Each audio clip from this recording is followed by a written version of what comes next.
साल में सीरियल्स की शूटिंग फिर से तो शुरू हो गई, लेकिन लॉकडाउन के बाद काफी सीरियल्स का जो भाग्य है ना वो बदल गया। वो सीरियल्स जो बहुत अच्छा कर रहे थे, फॉर सम रीजन अब टीआरपी नहीं दे पा रहे और इसकी गाज अब उन पर गिरने वाली है। यानी बहुत से सीरियल्स ऑफ एयर होने जा रहे हैं, जिनमें से एक ये रिश्ते हैं प्यार के भी हैं। तो बस सास बहू और साजिश में आज हमने तैयार किए हैं 5 ऐसे सवाल जो इस सिचुएशन का जवाब आपको देंगे कि आखिरकार ऐसा हो क्यों रहा है।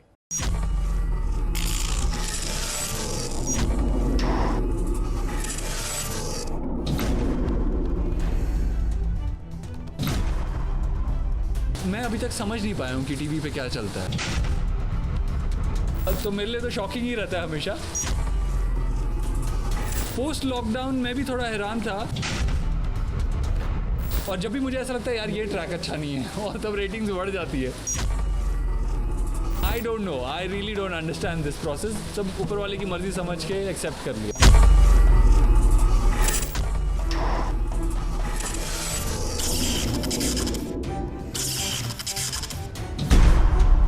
आखिरकार एक और बड़े शो का दर्शकों से टूट रहा है रिश्ता। कोरोना के दौरान शूटिंग अनलॉक होने के बाद भी क्यों एक के बाद एक टीवी शोज पर लग रहा है परमानेंट लॉकडाउन। स्टार प्लस का एक बड़ा शो ये रिश्ते हैं प्यार के भी अब जल्द ही दर्शकों को अलविदा कहने वाला है। लेकिन सास बहू और साजिश जानना चाहता है कि क्या है अचानक से इतने बड़े शो के बंद होने की वजह। वो कौन सा सवाल है जिसका जवाब नहीं मिलने पर चैनल को इस शो को बंद करना पड़ रहा है। आई थिंक ये वो सीरियल है जिसने शुरुआत से ही अपने दर्शकों से बहुत सारा प्यार पाया है। बहुत सारे फैन क्लब्स हैं जो इन्हें हमेशा से सपोर्ट करते आए हैं और अब अचानक से सीरियल्स के बंद होने की खबर आई है।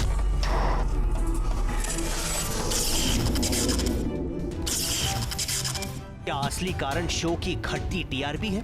तो टीआरपी में ऊपर नीचे तो हर शो होता है, लेकिन दर्शकों की पसंद वाले शो को ऐसे बंद नहीं किया जाता। पोस्ट लॉकडाउन में भी थोड़ा हैरान था क्योंकि मुझे ऐसा लगता है कि मैं अभी तक समझ नहीं पाया हूँ कि टीवी पे क्या चलता है। जब भी मुझे लगता है कि ये ट्रैक तो बहुत अच्छा है, ये बहुत अमेजिंग है और ये तो डेफिनेटली हमारे शो को नंबर 1 ले आएगा, और तब हमारी रेटिंग्स कम हो जाती है। तो मैं समझ नहीं पाया हूँ एग्जैक्टली क्या इसका एल्गोरिदम क्या है, कैसे वर्क करता है ये। तो मेरे लिए तो शॉकिंग ही रहता है हमेशा। और जब भी मुझे ऐसा लगता है यार ये ट्रैक अच्छा नहीं है और तब रेटिंग्स बढ़ जाती है। तो I don't know, I really don't understand this process. सब ऊपर वाले की मर्जी समझ के एक्सेप्ट कर लिया।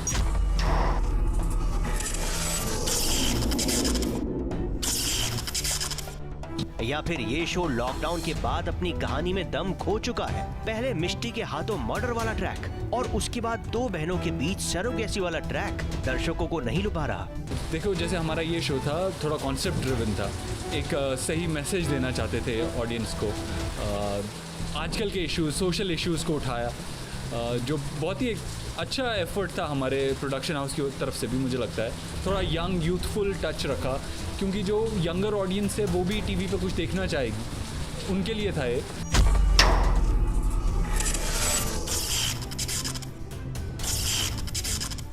या फिर ये मौका था चैनल के लिए एक शो को बंद करके उसकी जगह दूसरे बड़े शो यानी कि साथ निभाना साथिया के दूसरे सीजन को लाकर एक फ्रेश शुरुआत करने का।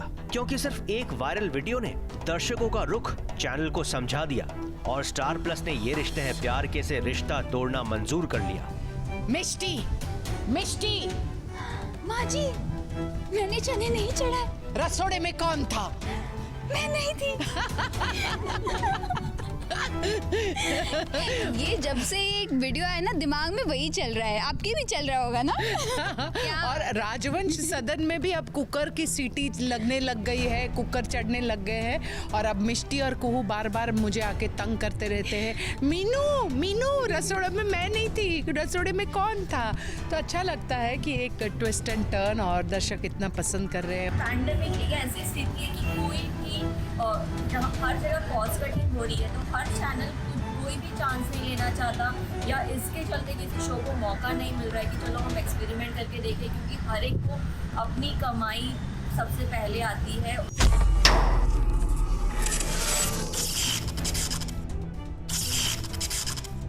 क्या एक्टर सच में गैर जिम्मेदार हैं? अपने कॉल टाइम्स को लेकर और अपनी एक्टिंग के बदले अपनी डिमांड्स को बढ़वाकर।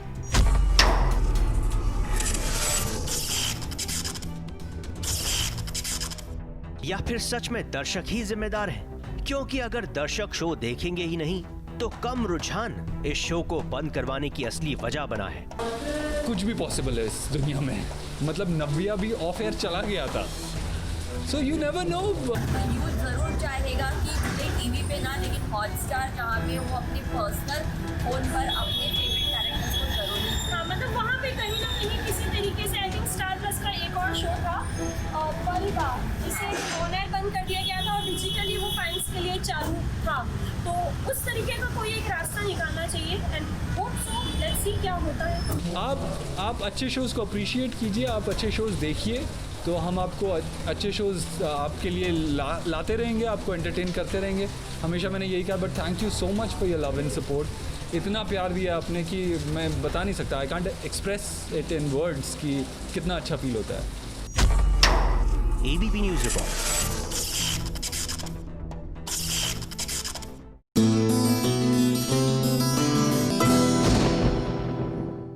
ये है एबीपी न्यूज़, आपको रखे आगे।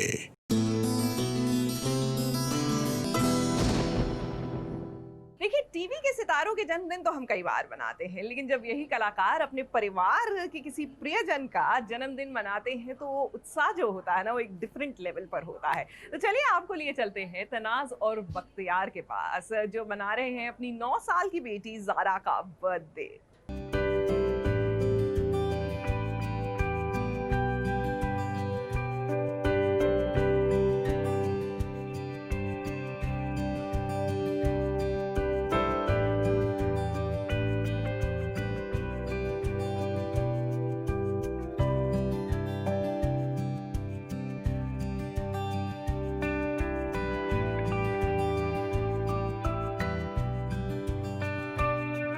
इतने महीने लॉकडाउन में रहने के बाद जब बेटी का जन्मदिन आया अनलॉक में, तो भाई इसका मजा तनाज और बख्तियार कैसे नहीं उठाते। जरा देखिए पूरे परिवार को कैसे एक थीम बना दी है बर्थडे पार्टी को। आज ज़ारा का 9 इयर्स का बर्थडे है और आज का थीम है सुशी, क्योंकि ज़ारा को सुशी बहुत पसंद है और लॉकडाउन में हमारे सारे रेस्टोरेंट सब बंद थे, nobody was delivering, so I said okay on your birthday we will have a surprise, और हम लोग सुशी सरप्राइज कर रहे ज़ारा के लिए।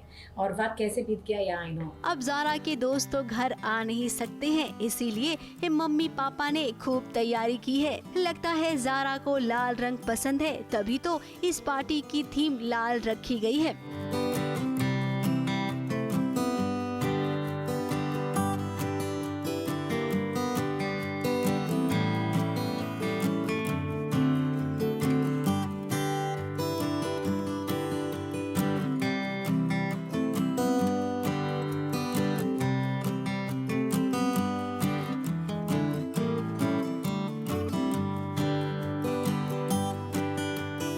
I felt very good because I have not had a birthday party like this since a long time, and cutting a cake and blowing candles and surprises since 5 months it's been since the lockdown, so it's very exciting.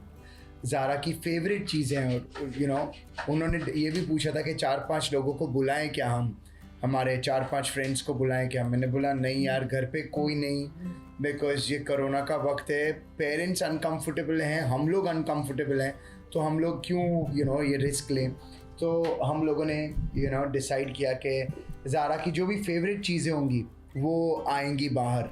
तो caramel popcorn उसका favourite है, candy floss उसका favourite है, balloons उसका favourite है। अब ज़ारा, हम समझ सकते हैं कि आपको अपना जन्मदिन दोस्तों के साथ मनाना होगा, लेकिन यकीन मानिए मम्मी डैडी के साथ बिताए ये पल आपको हमेशा याद रहेंगे। इस बार की बर्थडे पार्टी आपको जरूर याद रहेगी, क्योंकि ये स्पेशल जो है। वैसे तनाज और बख्तियार ने लॉकडाउन में तो खूब मजे किए हैं, उनका ऐसा कोई भी वीडियो नहीं होगा जो किसी ने नहीं देखा होगा। आज इस बर्थडे पार्टी की तैयारी भी अपनी बेटी को ध्यान में रख कर ही की है। बार बार दिन ये आए, बार बार दिन ये गाए, तुम जियो हजारों साल ये मेरी आरज़ू happy birthday to you happy birthday to you happy birthday to Zaara.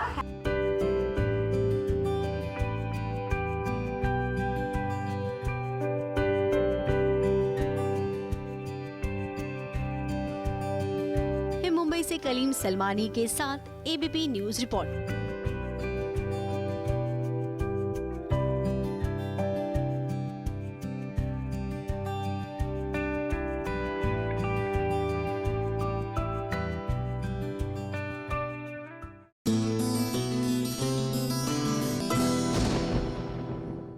ये है एबीपी न्यूज, आपको रखे आगे।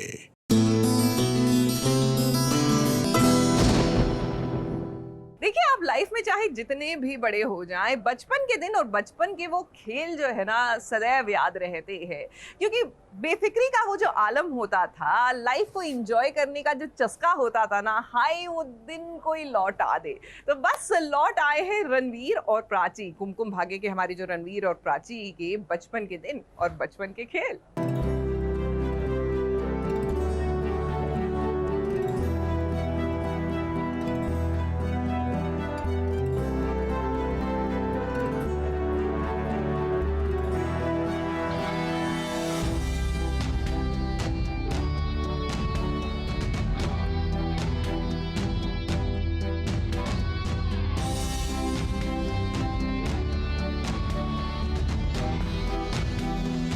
बचपन कितना प्यारा होता है और उससे भी प्यारे और यादगार होते हैं बचपन में दोस्तों के साथ खेले गए वो सारे खेल। मुग्धा और कृष्णा यानी कि प्राची और रणबीर से जब हम मिले तो सोच में पड़ गए कि इनके साथ आखिर क्या क्या कर सकते हैं। अब ताज़ा ताज़ा जो याद आया तो सोचा चलिए वही वाला खेल खेलते हैं।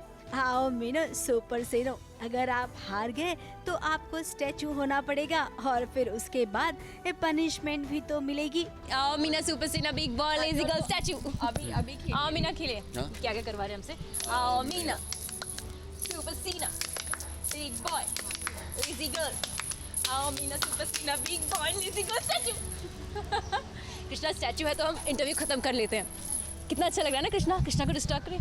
कृष्णा तेरी पतली कमर पे। अब खेल की शुरुआत की है तो इसके नियम भी होते हैं। अगर आप आउट हो गए तो भाई आपको मार भी खानी पड़ती है, यानी कि पनिशमेंट भी मिलती है, जो कि रणबीर को अच्छी खासी मिल गई है। अरे तुम्हें मारना होगा ना मेरे हाथ पे। हाँ। तुम्हें ऐसे नहीं मारना है मेरे हाथ पे और मुझे बचाना है। हाँ ये ना मारो। बहुत तेज पड़ते हैं मुग्धा के हाथ। मेरे हाथ लगते हैं। वाओ मुग्स, वाओ यार, तुमने आज ज्यादा अच्छा परफॉर्म किया। उस दिन भी परफॉर्म किया था तुमने। नाइस। ये हम खेलते रहते हैं, आप जब भी देखेंगे ना आर्यन, शहाना, रणबीर, प्राची, हम लोग यही खेलते रहते हैं। और कभी नहीं मारती थी, आज पता नहीं आप लोगों के सामने इतना अच्छा खेल गई। सपोर्ट मिल गया मुझे। अब मुग्धा तो बचपन से ही इंडोर खेल खेलती आई हैं। कैरम और चेस दोनों में चैंपियन है, लेकिन वहीं अगर कृष्णा की बात करें तो वो थोड़े से अलग हैं। खैर ये दोनों अलग हैं तभी तो एक साथ हैं, क्योंकि प्राची और रणबीर भी तो एकदम अलग हैं। रणबीर जितना शरारत करता है प्राची उतनी ही शांत है, तभी तो इनकी जोड़ी बनी है। इंडोर गेम्स बहुत ज़्यादा, मैं चेस खेलती थी, स्कूल में बहुत सारे मेडल्स जीते मैंने चेस में। कैरम खेलती थी, मेरे पापा के कैरम चैंपियन है तो थोड़ा सा उनसे। और बहुत सारे इंडोर गेम्स, बिजनेस है, मोनोपोली है, ये बहुत खेलते थे, मुझे बहुत मज़ा आता। सारे दिमाग वाले गेम, सारे जिसमें दिमाग लगता है, जो मैं बिल्कुल नहीं खेलता था, वो सब मुग्धा खेलती थी। मैं इंडोर गेम्स में डॉक्टर खेलता था। टीचर घर खेलता था मैं। वैसे आपको बता दे कृष्णा कौल का एक म्यूजिक वीडियो भी आया है। आजकल ये पूरी टीम एक एक स्टेप सीखती है उस गाने की। जरा हमें भी तो सिखाइए रणबीर और प्राची। हाँ, तेरी पतली कमर पे है सबसे मेरी आइस बेबी। बाकी हम वैनिटी में करेंगे। ये बड़े दिनों बाद यूँ मुलाकात कर इनके साथ सच में बड़ा अच्छा लगता है। लेकिन हाँ, जैसा कि हम वादा करते हैं अपने दर्शकों के लिए वो सब कुछ करेंगे जो वो चाहते हैं। मुंबई से स्नेहा शर्मा के साथ एबीपी न्यूज रिपोर्ट।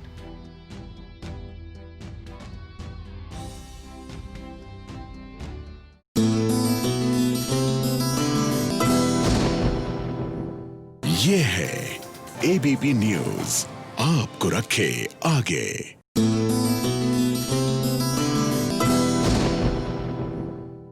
आपको हमारी नागिन याद है ना? अब भाई पूछना तो इसलिए पड़ेगा ना क्योंकि नागिन भी तो 5 आ चुकी हैं। हम बात कर रहे हैं द ओरिजिनल नागिन यानी कि मौनी रॉय की। जी हाँ, जिन्होंने नागिन का अवतार क्या छोड़ा, अब एकदम एजेंट बन गई हैं और आ गई हैं अपना लंदन कॉन्फिडेंशियल लेकर। Z5 पर रिलीज हुई है लंदन कॉन्फिडेंशियल, जो कि करंट सिचुएशन पर बनी फिल्म है, जहां एलिजिडली ये कहा जा रहा है कि चाइना वालों ने कोरोना वायरस को फैलाया है। लेकिन इससे पहले कि कोरोना खत्म हो, कोरोना से भी बड़ा वायरस इस दुनिया में आ चुका है और वो वायरस चाइना और इंडिया के बॉर्डर पर फैलना शुरू भी हो चुका है। लेकिन इंडिया वालों को इससे कोई लेना देना नहीं है। लंदन में बैठे भारतीय एजेंट इसकी सुध लेते हैं। वैसे असलियत में ऐसा इसलिए क्योंकि जैसे इस फिल्म को शूट किया गया है, इस दौरान इंडिया में इसे शूट करना मुमकिन नहीं था। और एक वजह यह भी हो सकती है कि जब ये शूट हो रहा था तब पूरब कोहली और उनकी पूरी फैमिली को कोरोना हुआ था। कहानी में कुछ देर बाद पता चलता है कि जो एजेंट ये जानकारी इकट्ठा कर रहा था वो मिस्टर इंडिया बन गया है, मतलब अचानक से गायब हो गया है। अच्छी कहानी को जल्दबाजी में कैसे पेश करके उसकी बैंड बजाई जाए, ये कोई इस मूवी से सीखे। वैसे फिल्म में मौनी रॉय का काम बहुत अच्छा है। मौनी ने फाइट सीक्वेंस बड़े अच्छी तरीके से किए हैं और उनको देखकर वाकई में लगता है कि वो एक एजेंट है। पूरब कोहली भी अपनी जगह ठीक ही है, लेकिन कहानी के एंड तक आपको ये समझ में नहीं आएगा कि what is happening dude. But for the sake of new film आप इसे देख सकते हैं और स्पेशली मौनी रॉय के लिए इसे जरूर देखिए। सास बहू और साजिश की तरफ से Z5 पर रिलीज हुई इस फिल्म को 2 स्टार्स। राज दीक्षित, एबीपी न्यूज, मुंबई।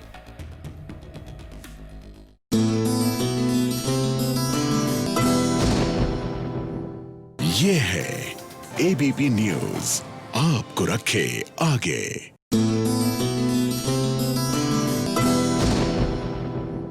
देखिए, भूत प्रेत और अंधविश्वास, अब आप और हम इन चीजों में विश्वास रखें या ना रखें, लेकिन भैया इनकी कहानियां पढ़ने और देखने में आनंद बहुत आता है। Anand is not the right word, but excitement रहती है। गेस व्हाट, एक्साइटमेंट थोड़ी बढ़ने वाली है क्योंकि ब्रह्म राक्षस का दूसरा सीजन आने को तैयार है और ऐसे में इस बार का कहानी का रुख कैसा होगा, आइए आपको बताते हैं।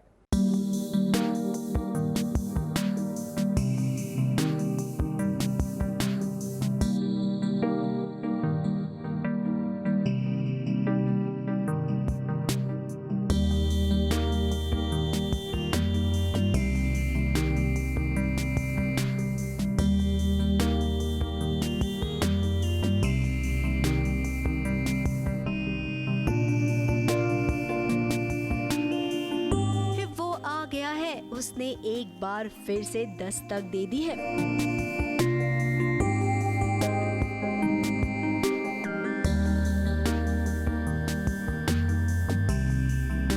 और हम लोग अभी ब्रह्म राक्षस 2 के सेट पे बैठे हैं और मेरे कैरेक्टर का नाम अंगद है। अंगद बहुत ही फ्लैम्बॉयंट, बहुत ही कैसेनोवा तो नहीं कहूँगा, बट हाँ थोड़ा बहुत कैसेनोवा जैसा लड़का है जो हर किसी के साथ मस्ती करता रहता है, खुश रहता है, हैप्पी गो लकी है, लेकिन बहुत इंटेलिजेंट है। वो जानता है कि उसे कब क्या करना है, कब क्या बोलना है, किसके साथ कैसे बिहेव करना है, वो हर चीज समझता है। प्यार से वो उसे देखता है और फिर देखते ही ये थोड़ी बहुत तकरार भी करता है और वो ये भी जानता है कि कालिंदिनी ही है मेरा असली प्यार। जी हाँ, मिलिए, ये है अंगद जो आए हैं एक शादी में, लेकिन फिर इसी शादी में इन्हें प्यार हो जाएगा कालिंदिनी से।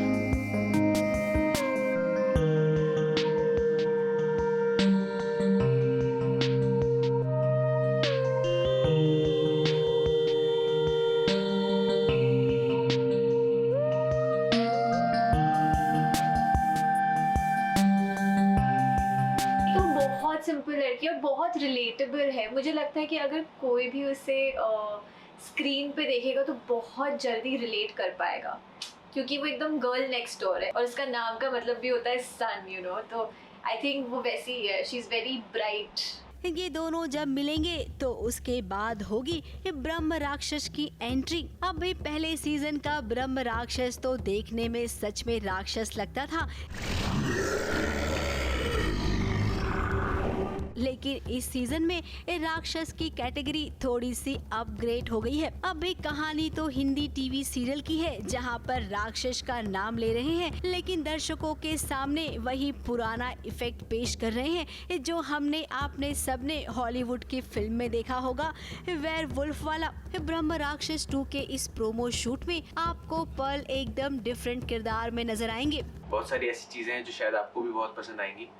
सबसे पहली बात तो ये है कि ये जितने भी मैंने अभी तक कैरेक्टर्स किए हैं उन सबसे बहुत अलग है, सबसे ज़्यादा पसंद ये। हाँ, इस बारी लुक पे भी कुछ मेहनत हुई है, बाल बढ़ा लिए हैं, दाढ़ी कम कर ली है, और बाकी कपड़े भी थोड़े से आई एम श्योर हम लोग बहुत अलग अलग करने वाले हैं। बहुत कलरफुल सा रहने वाला है ये कैरेक्टर। और साथ ही आपको ये बता दें कि कहानी में हम भी इस बात का पता लगाएंगे कि असली ब्रह्म राक्षस कौन है, क्योंकि पिछले सीजन में हीरो के पास शक्तियाँ थी, लेकिन इस सीजन में लगता है ये मामला हीरोइन ने संभाल लिया है। ABP news report.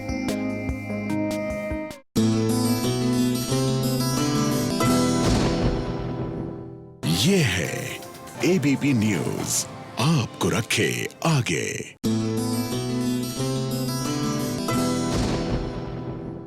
देखिए, ऐसे ही नहीं कहते हमारे बड़े बुजुर्ग कि एक मयान में 2 तलवारें और एक किचन में 2 कुक साथ नहीं रह सकते। जी हाँ, इसके पीछे ना बहुत ज़्यादा ज्ञान है, जिसको आप अपना लें, समझ लें तो अच्छा रहेगा, नहीं तो अनुपमा जैसा हाल हो जाएगा।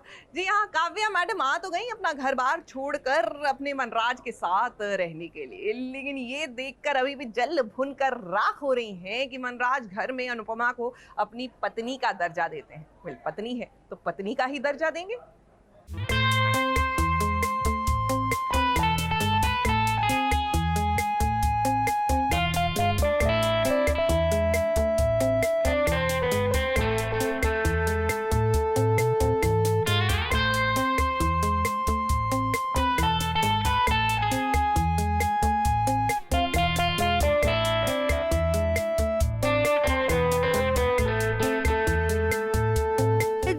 जलन हुई आंखें जो देख रही है उस पर काव्या विश्वास नहीं कर पा रही है। बाहर से वो जता रही है कि पति पत्नी के रोमांस पर आकर उसने रोक लगा दी, लेकिन अंदर ही अंदर तो वो जल रही है। तुम्हें दरवाजा लॉक कर लेना चाहिए वनराज, फिर मेरी वजह से तुम दोनों का इंटीमेट मोमेंट स्पॉइल नहीं होता। क्योंकि वनराज की बाहों में अनुपमा को जो देख लिया है उसने। कुछ काम था क्या? वो मैं वनराज से कुछ काम के बारे में बात करने आई थी, बट इट्स ओके। ब्लफ तो ये नहीं कर रहे हैं, खैर मुझे ये बात मैं अंदर से जानती हूँ, बट ऑब्वियसली क्योंकि ये जो भी कर रहे हैं ये इसीलिए कर रहे हैं ताकि हमारी जो पोल खुल गई थी वो थोड़ी सी बच जाए इसीलिए। बट कहीं ना कहीं जब भी मैं देखती हूँ कि वनराज अनुपमा से क्लोज होते तो नेचुरली थोड़ा जेलस और बुरा तो फील करती हूँ। अब वनराज तो कोई भी मौका नहीं छोड़ रहा है अनुपमा से प्यार जताने का। अब आपने वो बात तो सुनी है ना, चोर की दाढ़ी में तिनका। तो भाई चोर तो यहाँ पर वनराज है, क्योंकि वो अनुपमा से मीठी मीठी बातें कर रहा है, जिससे उसे शक ना हो कि काव्या और वनराज के बीच कुछ चल रहा है। वो समझ गया है कि अनुपमा के जितने करीब रहेगा, जितना प्यार जताएगा, उतना ही उसका विश्वास हासिल करने में वो कामयाब हो जाएगा। लेकिन वनराज जितना चालाक है उतनी काव्या नहीं है ना। काव्या तो जब भी दोनों को करीब देखती है तो वो जल जाती है। मैंने इनको कई बार ये बात बोली है कि मैं जो भी कर रहा हूँ ये हमारे लिए कर रहा हूँ, सो दैट हमें आगे प्रॉब्लम नहीं हो और हमारे ऊपर किसी को शक ना हो। लेकिन उसके बाद भी, ये सब जानने के बाद भी, जब मैं उसको अनुपमा को हक करता हूँ तो इनके जो है धुआं निकल जाता है। अब देखिए, घर में फंक्शन होने वाला है। अनुपमा वनराज की पसंद की साड़ी पहनने वाली है, लेकिन यहाँ पर भी एक काव्या ने गोलमाल कर दिया। तुम कितनी लकी हो, तुम्हारे पास सब कुछ है,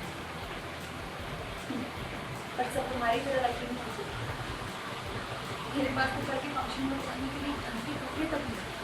तुम कल की फिक्र बिल्कुल मत करो, मैं तुम्हें अपनी साड़ी देती हूँ पहनने के लिए। सच? हाँ, अभी निकाल देती हूँ। अरे ये है ना,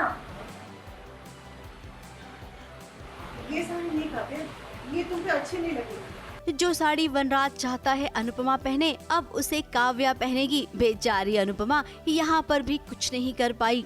अभी तो बहुत कुछ देखना और सुनना बाकी है। फंक्शन में देखना ये कितना बड़ा स्यापा होता है और ये शादी किन किन हादसों से होकर होती है, ये देखना तो भाई दिलचस्प होगा। मुंबई से नेहा सावंत के साथ एबीपी न्यूज रिपोर्ट।